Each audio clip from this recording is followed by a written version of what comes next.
Azərbaycanın xalq artisti Rasim Balayev burada İstanbulda Memorial xəstəxanada vəfat edib. Hazırda mərhumun dəfni üçün onun cənazəsi Azərbaycana yola salınır. Xəstəxanadan az öncə ayrıldı, cənazə maşınına yerləşdirildi.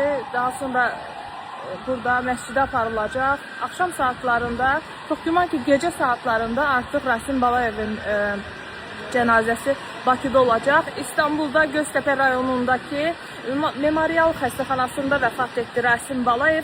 Oğlu Asim Balayev buradaydı. Az önce onunla da söhbətləşdik və bildirdi ki, bir ay yarım bundan öncə Asim Balayev bura gəlib. 15 gün qardaşı qalıb yanında. Son 15 gün isə Asim Balayev burada olub. Dünən birinci yerində olub və suallara cavab verib.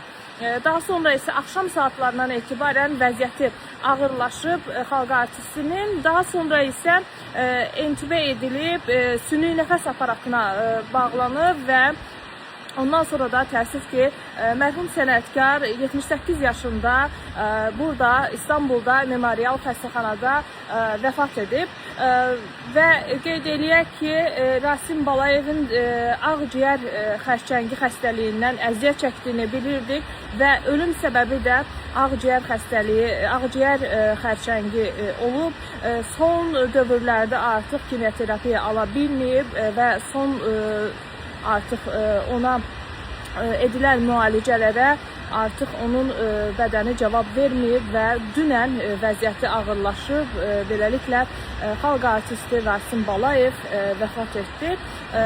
Sabah Akademik Milli Dram Teatrında Rasim Balayevə vida mərasimi keçiriləcək saat 12-dən və daha sonra isə dəfn prosesi gerçəkləşəcək.